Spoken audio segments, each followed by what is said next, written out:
দর্শক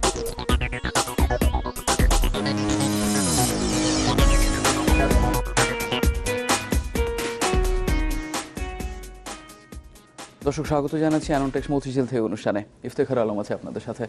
সপ্তাহে 5 দিন রবি থেকে বৃহস্পতি এই সময়টাতে ব্যবসা বাণিজ্যের নানা দিক নিয়ে আপনাদের সাথে কথা বলি। দর্শক, আজকে আমাদের বিষয় হচ্ছে নতুন বছরে বিনিয়োগ ও বাণিজ্য। এই বিষয়ে কথা বলতে আমাদের স্টুডিওতে আজকে রয়েছেন ওয়েল গ্রুপের প্রধান নির্বাহী সৈয়দ নুরুল ইসলাম। আমরা এখন কথা বলছি তার সাথে। আপনাকে স্বাগত জানাচ্ছি আমাদের অনুষ্ঠানে। নতুন বছরটা শুরু হয়েছে, আমরা যদি ব্যবসার গতির দিকে তাকাই তাহলে আমরা সঠিক যে বার্তাটুকু আসার কথা সর্বমহল থেকে, সেটা হলে ব্যবসায়ী হিসেবে আপনারা সেই বার্তাটুকু আসলে পেয়েছেন কিনা? হ্যাঁ, 2016 নট ব্যাড। আমি একটা কথা বারবার বলছি, সেটা হচ্ছে বাংলাদেশের কোনো অর্জন আসলে চ্যালেঞ্জের বাইরে ছিল না। আমরা সব কিছু চ্যালেঞ্জের মধ্যে। 2016-তে সবচেয়ে ভালো দিকটা ছিল সেটা হচ্ছে রাজনৈতিক স্থিতিশীলতা ছিল। বাংলাদেশের 46 ইয়ার্সের ইতিহাসে এত ভালো সময়, রাজনৈতিকভাবে এত ভালো সময় আমরা পাইনি। এখন চ্যালেঞ্জ ছিল হলিয়া ডিজাইনে গুলশান হামলার মতো ঘটনা ঘটেছে, জঙ্গিবাদের উত্থান আমরা 2016 দেখেছি। এগুলোকে আমি চ্যালেঞ্জ মনে করি, সমস্যা মনে করি না। তা সব কিছু মিলে 2016-তে আমরা বেশ কিছু ল্যান্ডমার্ক ক্রিয়েট করতে পেরেছি ব্যবসাতে। সূচকগুলোর দিকে যদি আপনি তাকান, ইনফ্রাস্ট্রাকচার ডেভেলপমেন্টও নাই করেও কিছু কিছু জিনিস দৃশ্যমান। ঢাকা চট্টগ্রাম 4 লেন আমরা দেখছি। বিদ্যুতে আমরা আলোকিত বাংলাদেশ বলে গত সপ্তাহে আমরা উৎসব করলাম, 16,000 মেগাওয়াট বিদ্যুৎ উৎপাদন রেকর্ড করে 20,000 মেগাওয়াট বিদ্যুৎ উৎপাদন করছি। রাজনৈতিক বিশেষ ছিল, bank interest is coming down, inflation is very আপনার সহনীয়, এবং ডিসেম্বরে ছিল বাংলাদেশের ইতিহাসে সবচেয়ে কম ইনফ্লেশনের মাস। এগুলো আমাদের অর্থনীতির জন্য, আমাদের reserve is growing over $32 billion আজকে ডিসেম্বরের এন্ডের আজকে রিপোর্ট পেলাম। আমাদের এক্সপোর্ট গ্রোথ ইজ ওভার 10%, যদিও আমরা রেমিটেন্সে পিছিয়ে যাচ্ছি। সব কিছু মিলে 2016 আসলে ভালো কেটেছে। এখন আপনি যদি বলেন 16-এর আলোকে 17 থেকে, আমি মনে করি যদি রাজনৈতিক স্থিতিশীলতা যদি আমি ধরে রাখতে পারি, জঙ্গিবাদ নামের যেই দানবটি আমাদের সামনে মাথাচাড়া দিয়ে উঠেছে তাকে যদি আমরা নিয়ন্ত্রণ করতে পারি, তাহলে আমি মনে করি 2017 will be the year of Fortune for ব্যবসায়ী হিসেবে। আর ব্যবসায়ী হিসেবে আমরা যদি ভালো করি, পুরো দেশ ভালো করবে। পুরো দেশ ভালো করার অর্থ হচ্ছে সব মানুষজন ভালো করবে।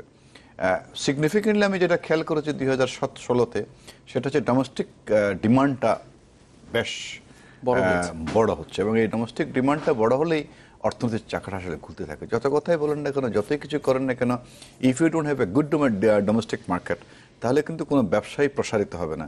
ডোমেস্টিক মার্কেটে ডিমান্ড ক্রিয়েট হওয়ার অর্থ হচ্ছে পণ্যের চাহিদা বাড়বে। পণ্যের চাহিদা বাড়লে আমরা প্রোডাকশন হাউসগুলো যারা চালায় তাদের প্রোডাকশন বাড়বে। প্রোডাকশন বাড়ার অর্থ হচ্ছে কর্মসংস্থান হবে।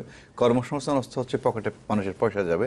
মানুষের পকেটে পয়সা যাওয়ার অর্থ হচ্ছে মানুষ বাজারে গিয়ে কেনাকাটা বেশি করবে। কেনাকাটা বেশি হলে আবার ডিমান্ড ক্রিয়েট হবে। ডিমান্ড আবার ক্রিয়েট হলে আবার প্রোডাকশন হাউসগুলোর প্রোডাকশন বাড়বে। প্রোডাকশন বাড়লে কর্মসংস্থান হবে। আবার এই যে চক্রের মধ্যে আমরা এসে গেছি। সেই জন্য আমি বলি, একটা কথা আমি বলি, সেটা হচ্ছে বসন্ত আসুক আর না আসুক, বাংলাদেশের অর্থনীতিতে ফুল ফুটেছে। এই ফুল ফুটাটা হচ্ছে ডোমেস্টিক ডিমান্ড ক্রিয়েট হয়েছে। এটাকে ধরে রাখতে হবে আমাদেরকে। আপনি যদি বলেন, অনেকে উচ্ছ্বাস প্রকাশ করছেন, আমি কিন্তু উচ্ছ্বসিত খুব বেশি না, কারণ আমরা ভালো করছি। আসলে কার সাথে তুলনা করলে কি ভালো করছি সেটা নিয়ে এখন কথা বলার সময় এসছে। আমি গত 3-4 বছর কিন্তু যখনই কোনো আলোচনার সুযোগ পেয়েছি, আমি পজিটিভ দিকগুলো নিয়ে আলোচনা করেছি। আমরা ভালো করছি, আমাদের রিজার্ভ ভালো, এক্সপোর্ট ভালো, পার ক্যাপিটাল ইনকাম ভালো। কিন্তু গত মাসে আমার একটা চমৎকার একটা অভিজ্ঞতা হলো। এক কোরিয়ান কোম্পানির সাথে আমি একটা জয়েন্ট ভেঞ্চার প্রপোজাল করার জন্য আমরা এমইউ সাইন করলাম। তার সিইওর জন্ম ছিল 61-এ এবং আমার জন্ম 1961-এ। তো তাকে আমি জিজ্ঞেস করলাম যে, তুমি 61-এ জন্মগ্রহণ করেছো, আমি 61-এ জন্মগ্রহণ করেছি, তোমার দেশের জন্ম 60-এ, আমার দেশের জন্ম 71-এ। Can you tell me something about the Korean growth, how they made it? তো ও বললো, দেখো 80-র দশকে আমি যখন স্কুল থেকে আসি, তখন আমেরিকান সোলজারদের গাড়ি থেকে কেক এবং চকলেট ছুঁড়ে মারতো, সেটা নেওয়ার জন্য আমি দাঁড়িয়ে থাকতাম, সেটা নিয়ে আমি ঘরে যেতাম, খেয়ে ঘুমাতাম। আমি চোখটা বন্ধ করে চিন্তা করলাম, 80-র দশকে আমি অভাবের মধ্যে থাকলেও রাস্তায় দাঁড়িয়ে থেকে কারো ছুঁড়ে দেওয়া খাবারের অপেক্ষায় আমার প্রজন্ম ছিল না।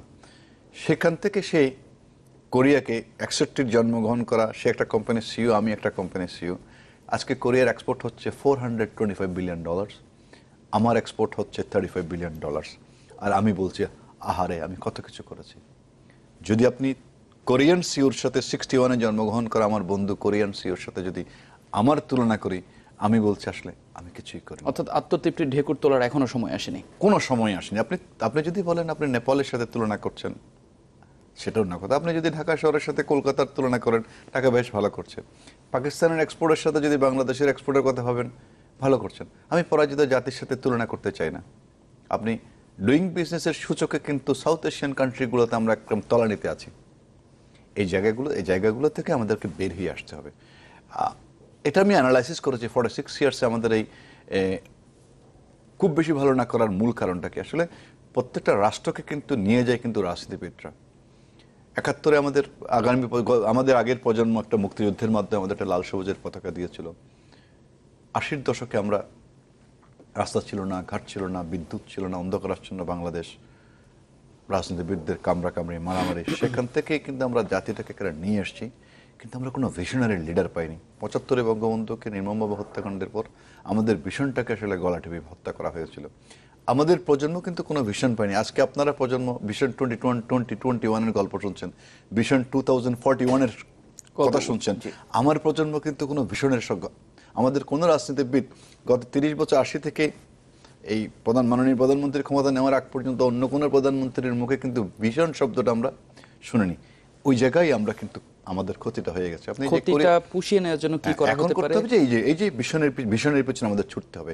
ভিশন 2021 যেটা মাননীয় প্রধানমন্ত্রী আমাদেরকে দিয়েছেন, সেটা অর্জনের প্রায় কাছাকাছি আমরা চলে আসছি।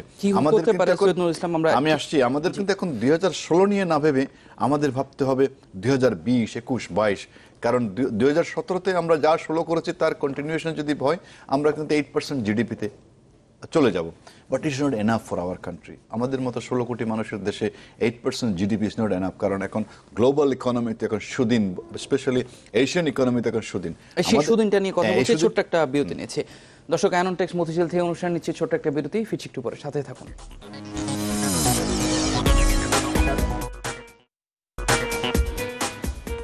দর্শক, বিরতির পর আবারও স্বাগত জানাচ্ছি অ্যাননটেক্স মতিঝিল থেকে অনুষ্ঠানে। সৈয়দুল ইসলাম, বিভিন্ন বিষয় নিয়ে কথা বলছিলাম, সমস্যার সমাধানগুলো।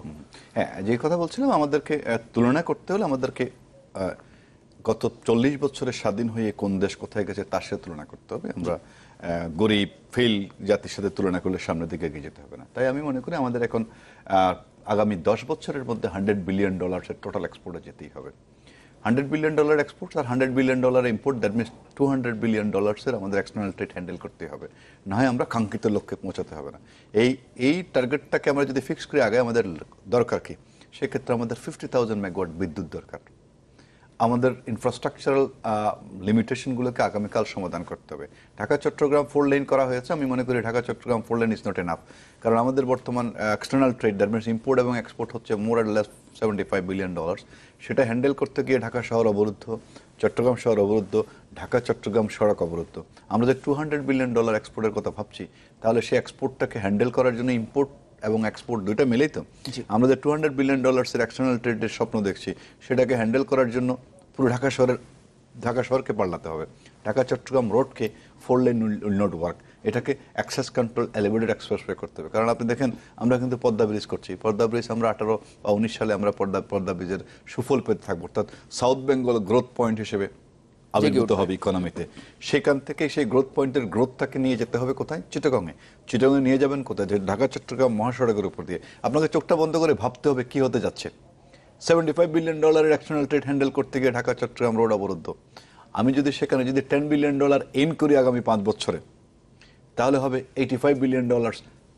আপনি কি ভাবছেন, চিন্তা করছেন যে Dhaka Chittagong highway ready for that? সেক্ষেত্রে কি 8 লেন সেই সাথে 8 লেন ওয়ার্ক করবে না। কারণ দেখেন, আমাদের মতো ঘনবসতিপূর্ণ দেশে কিন্তু সারফেসে কোনো রোড খুব বেশি কাজ করবে না। কারণ এখানে ঈদে শুক্রবারে জুম্মা হবে, কোরবানির ঈদে গরুর হাট বসবে, মানুষ মারা গেছে, জানাজা হবে, কারণ মানুষের বাড়ির উপর দিয়ে রাস্তা গেছে। আমাদের এখানে, আমাদের মতো ছোট দেশগুলোতে 8 লেন করে, ধানি জমি নষ্ট না করে, ফসলের জমি নষ্ট না করে, আমাদেরকে অ্যাক্সেস কন্ট্রোল এলিভেটেড এক্সপ্রেসওয়ে করতে হবে।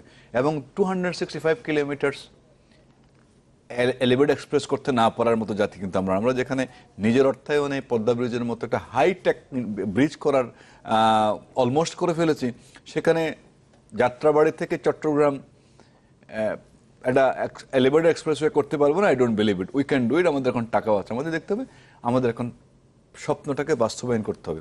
This is the first condition, we have to do it. Chittagong বন্দর আমাদের মূল জায়গা, মূল পোর্ট। আমাদের $200 বিলিয়ন এক্সটার্নাল ট্রেড হ্যান্ডেল করতে হলে 80% চট্টগ্রাম বন্দর হ্যান্ডেল করবে। পায়রা বন্দর এবং চালনা বন্দর বাদ দিয়ে করবে। তাহলে চট্টগ্রাম বন্দরকে হয়তো আপনি আধুনিকায়ন করছেন, কিন্তু চট্টগ্রাম শহরের দিকে আপনি তাকিয়েছেন কিনা?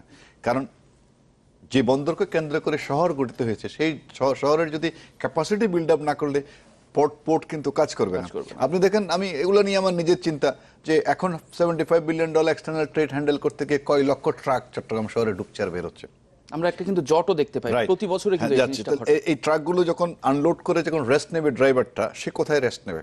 আমি যখন $200 billion export and import handle করব, কত লক্ষ কত গুণ ট্রাক আমার শহরে বা চট্টগ্রাম শহরে ঢুকবে আর বের হবে, তাদের মুভমেন্টের জায়গাটুকু আমি করেছি কিনা। তাই অনতি বিলম্বে চট্টগ্রামের পুরো আদলটাকে চেঞ্জ করতে হবে আপনি যদি এটাকে অ্যাচিভ করতে হন। তাহলে আমরা কি পেলাম? আমাদের গ্রোথ পয়েন্ট কিন্তু পরিকল্পিতভাবে হোক আর অপরিকল্পিতভাবে হোক, চট্টগ্রাম জোন কিন্তু আমাদের গ্রোথ পয়েন্ট না, আমাদের গ্রোথ পয়েন্ট কিন্তু ঢাকা জোন এখন, এবং সাউথ বেঙ্গলের দিকে আমরা ধাবিত হচ্ছি। তাহলে এখান থেকে পুরো প্রসেসটা যাবে কোথায়? চট্টগ্রামের উপর। চট্টগ্রাম শহরের ক্যাপাসিটি বিল্ড আপ করতে হবে, ঢাকা চট্টগ্রাম রোডকে এলিভেটেড এক্সপ্রেসওয়ে নিয়ে করতে হবে, চট্টগ্রাম পোর্টের সক্ষমতা বাড়াতে হবে, বিদ্যুৎ উৎপাদনের টার্গেট আমাদের 50,000 মেগাওয়াট যেতেই হবে আগামী 10-15 বছরের মধ্যে। বিদ্যুৎ উৎপাদনের যে গতি, তাতে আমি আশান্বিত, কারণ বর্তমান সরকার যখন ক্ষমতায় আসে তখন বিদ্যুতের উৎপাদন ছিল আমাদের প্রায় 3 থেকে 4,000 মেগাওয়াট। সেক্ষেত্রে কি বেসরকারির দিকে নজরটা বেশি দেওয়া উচিত? হ্যাঁ, অবশ্যই দিতে হবে, কারণ শুনেন, বেসরকারি পার্টিসিপেশন ছাড়া কোনো অর্থনীতি মুভ করে না, কোনো অর্থনীতি মুভ করে না। আপনি যত কথাই বলুন না কেন, সরকার পলিসি মেকিং অ্যান্ড ফ্যাসিলিটেটরের ভূমিকা পালন করবে। পৃথিবীর উন্নত দেশগুলোর দিকে তাকান, তাদের পেছনে কিন্তু সরকার ছিল সাপোর্টিভ, আর বেসরকারি উদ্যোক্তাদেরকে তারা ফ্রিডম দিয়েছে উন্নয়ন করার জন্য, সেই জন্য তারা সাকসেস হয়েছে।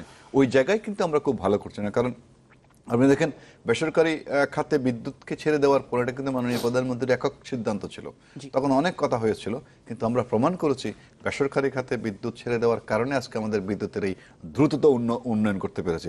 সরকারি খাতের বিদ্যুৎ প্ল্যান্টগুলো কিন্তু এখনো কিন্তু স্ট্রাগল করছে। ইনফ্রাস্ট্রাকচারে যদি মনে করেন, আপনি যদি হানিফ ফ্লাইওভারের কথা যদি বলেন, সেটা যদি সরকারি খাত করতো কি হতো, আর বেসরকারি খাত করাতে কত দ্রুততার সাথে আমরা শেষ করতে পেরেছি। তাই আমি মনে করি আমাদেরকে এখন যে কথাগুলো আসছে, আমাদের ঢাকা চট্টগ্রামে এলিভেটেড এক্সপ্রেসওয়ে করতে হবে, চট্টগ্রাম শহরের সক্ষমতা বাড়াতে হবে, চট্টগ্রাম পোর্টের সক্ষমতা বাড়াতে হবে, বিদ্যুৎ খাতে আমাদের উন্নয়ন করতে হবে। আরেকটা জায়গায় আমাদের সামনে সবচেয়ে বড় চ্যালেঞ্জ, সেটা হচ্ছে গ্যাস, কিন্তু আমাদের মাটির নিচে গ্যাস নেই। তাহলে অল্টারনেটিভ কি? আমাদেরকে এলএনজির মাধ্যমে, আমাদের টার্মিনালের মাধ্যমে এলএনজির কানেকশনটা দ্রুত সাথে করতে হবে। আমরা শুনছি অনেক বছর ধরে চট্টগ্রামে আমরা এলএনজি কানেকশন হচ্ছে কত জন্য? 500 ঘন ঘন মিলিয়ন ঘনফুটের। আমার লাগবে 5,000 মিলিয়ন ঘন ফুট। তাহলে আমরা কোথায় আছি? তাহলে এই জায়গাগুলো এখন অ্যাড্রেস করে, আমি শিওর যে যারা পরিকল্পনা প্রণয়ন করছেন, পলিসি মেকার যারা আছেন, ওনারা আমার চেয়ে ভালো জানেন। কারণ আমার 2টা চোখ, আপনার 2টা চোখ, ওনাদের কিন্তু 6টা চোখ, ওনারা আমার চেয়ে ভালো বুঝেন, এবং I am sure they are working on it. আমরা মনে করতে পারি যে প্রাইভেট সেক্টর কিন্তু উন্মুখ হয়ে আছে। আমি যে কথা বলছিলাম, 80-র দশকে আমরা যখন শুরু করেছি, রাস্তা ছিল না, ঘাট ছিল না, বিদ্যুৎ ছিল না, আমরা অন্ধকারাচ্ছন্ন বাংলাদেশে ইনভেস্ট করে এখানে এসেছি। আমাদের আগামী প্রজন্ম কিন্তু সে কষ্টটুকু করবে না, আমাদের মাথায় রাখতে হবে। আমাদের আগামী প্রজন্ম কিন্তু সবকিছু রেডিমেড পাওয়ার চেষ্টা করবে। সেই জন্যই তাদের সামনে আমাদেরকে কিন্তু আনইন্টারাপ্টেড ফ্যাসিলিটিস ওপেন করে দিতে হবে। আনইন্টারাপ্টেড ফ্যাসিলিটিস, অর্থাৎ বিদ্যুৎ খাতে 12 ঘন্টা গাড়িতে চড়ে আমার ছেলে ফ্যাক্টরিতে যাবে কিনা, আই এম ইন ডাউট। আমার এখনো মনে আছে, আমি যখন গাজীপুরে ফ্যাক্টরি করি, আমি 5 ঘন্টা 6 ঘন্টা ব্যয় করেছি গাজীপুর থেকে, শ্রীপুর থেকে ঢাকা শহরে আসতে।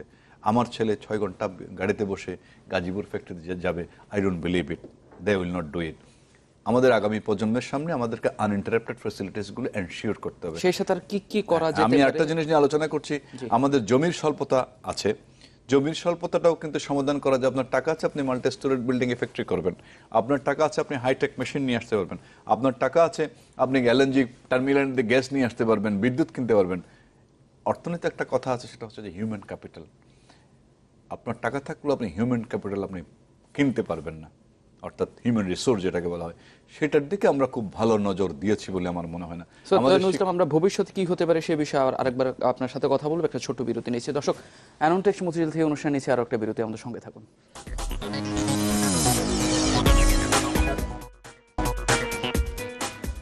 দর্শক, বিরতির পর আবারও স্বাগত। অ্যানোনটেক্স মতিঝিল থেকে অনুষ্ঠানের নতুন বছরের বিনিয়োগ ও বাণিজ্য বিষয়ে আমাদের সাথে কথা বলছেন ওয়েল গ্রুপের প্রধান নির্বাহী সৈয়দ নুরুল ইসলাম। অনুষ্ঠানের শেষের দিকে সার্বিক পরিস্থিতি যদি ভবিষ্যতের দিকে তাকায়, কি পেতে যাচ্ছি, কি পাওয়া উচিত, কি করা উচিত, শক্ত অবস্থানটুকু হ্যাঁ, জানতে আমি চাই। আমি আমি উচ্চবিলাসী মানুষ। আমি যে কথা বলছিলাম যে আমরা অনেক ভালো করেছি, কিন্তু কার সাথে তুলনা করলে অনেক ভালো করেছি কথাটা আমাদের মাথায় রাখতে হবে। আমাদের অনেক দূর যেতে হবে। অনেক দূর যাওয়ার জন্য আমাদের প্রস্তুতি একদম খারাপ বললে হবে না। প্রি কন্ডিশন হচ্ছে আমাদের রাজনীতিবিদদেরকে নিশ্চিত করতে হবে ওনারা রাজনীতিটাকে অর্থনৈতিক কর্মকাণ্ডের বাইরে রাখবেন। এটা যদি আপনারা করতে না পারে, আজকে যে 2016 যে সুফলটা আপনারা পেয়েছি, 7.2 জিডিপিতে গেছি, আমরা আরো ভালো করার স্বপ্ন দেখছি, তার মূল কারণটাই কিন্তু ছিল যে পলিটিক্যাল স্ট্যাবিলিটিটা ছিল। হলিউড ডিজাইনের মতো ঘটনার পরেও কিন্তু আমরা ঘুরে দাঁড়িয়েছি, কারণ ওটাকে নিয়ে দুদিনে স্ট্রাইক হয় নাই। সেই জায়গাটাকে এনশিওর করতে হবে পলিটিশিয়ানদেরকে। এই কাজটা আমি আর আপনার কাজ না, কিন্তু সেটা এনশিওর করতে হবে। আর তো আলোচনা করলাম আমাদেরকে বিদ্যুৎ কি করতে হবে, রাস্তাঘাটে কি করতে হবে।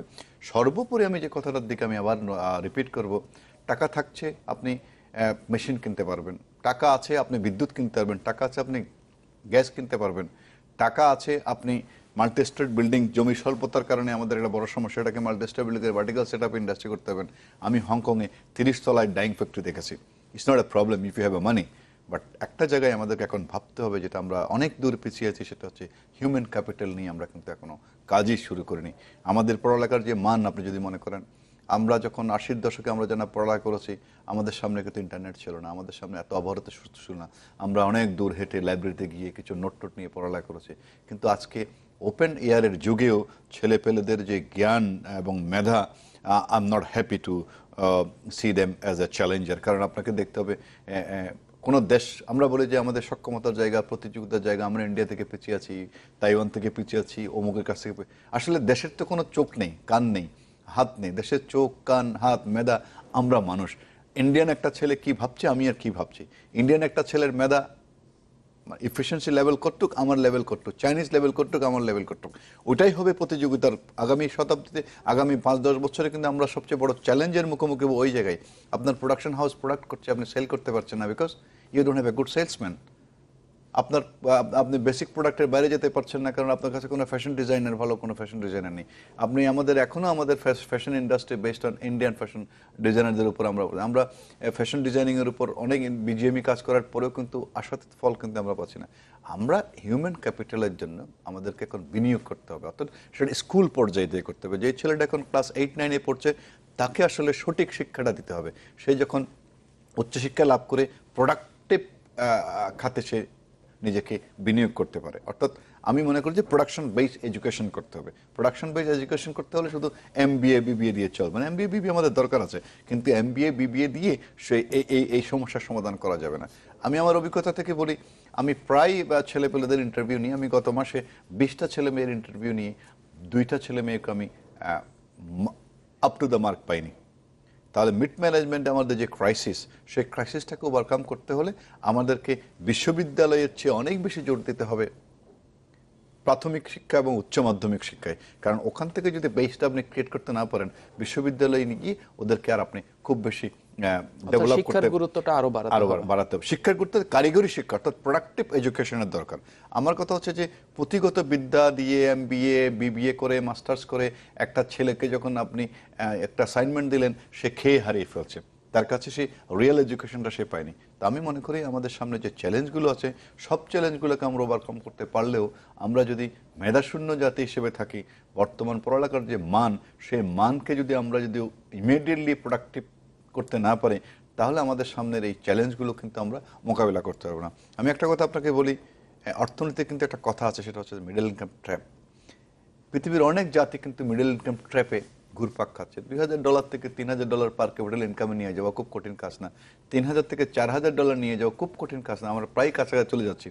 কিন্তু $3,000 থেকে $10,000 পার ক্যাপিটাল ইনকামে নিয়ে যাওয়া, এটা সত্যি সত্যি কিন্তু টাফ জব।